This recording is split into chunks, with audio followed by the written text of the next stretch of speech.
Hi, welcome. And here we are, Easter Sunday. Christ is risen indeed.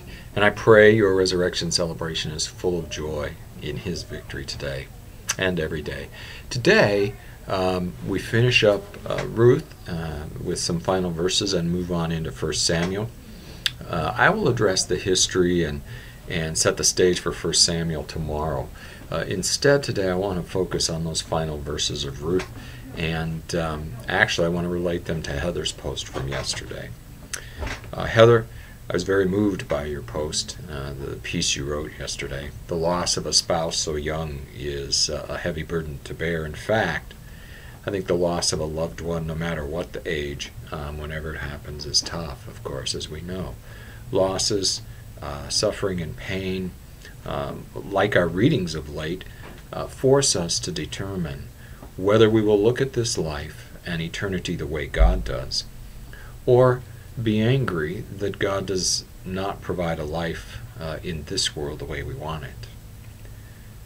Think back to several things in my own life. When we were just kids, my brother Tom would get a new pair of shoes whenever my parents would purchase us some shoes, and he would tend to keep them in the box and store them in the closet rather than wearing them so that they wouldn't get all scuffed up. Of course, that's not what shoes were made to do. They were meant to be worn. They were meant to ultimately be used up.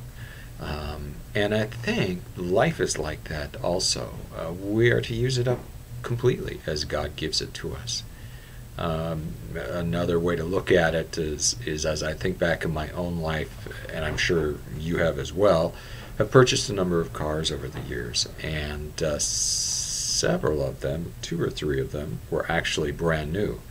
And I remember when we would drive them home that very first day, and they were so perfect and beautiful, and all I could think of was wanting them to stay that way.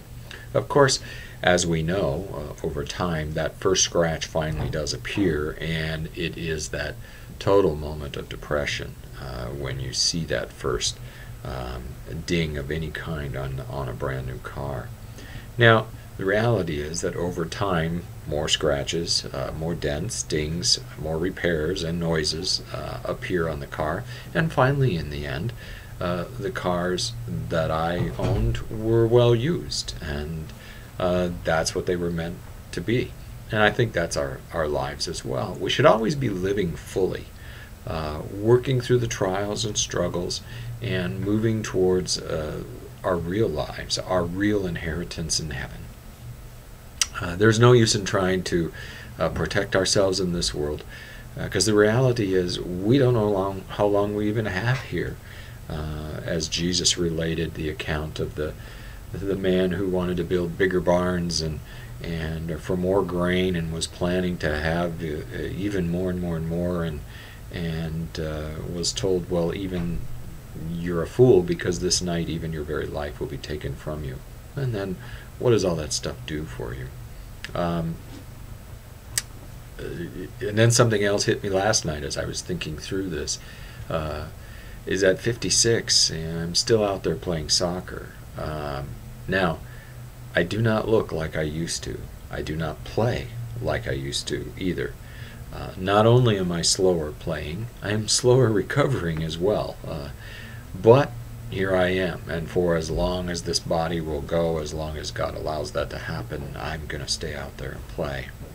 And that ultimately brings me to the reality that it can be depressing as the dings and dents and bumps and bruises of life continue to appear. We as Christians, we look for God's hand in all of it. And that brings me to those final verses of Ruth today. It's cool when we do see the threads of God's purposes as they sometimes appear woven amongst the messiness of this life. It was that way for the children of Israel. As we've read through Judges, we see almost nothing but a big mess. We move into Ruth, and we see this amazing story of heartache and suffering. And then, in the midst of all of this, along comes that moment of love and tenderness in a good man named Boaz, who was there to redeem Ruth. And then, there it is, that shiny thread of God's ultimate plan and undying love for his creation. And you just go, ah. We read that Boaz, if you look at those final verses, is the father of Obed, who is the father of Jesse, who is the father of David. And we know where that's leading. As I read that, I smiled because it's one of those times we see it clearly and we can say, aha, there's the hand of my God, and he is at work after all.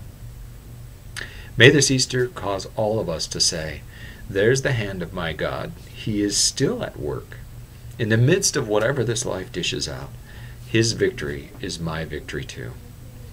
I hope that's just the encouragement you need to press on this day and every day. Praise the Lord and have a blessed Easter. We'll talk to you again soon.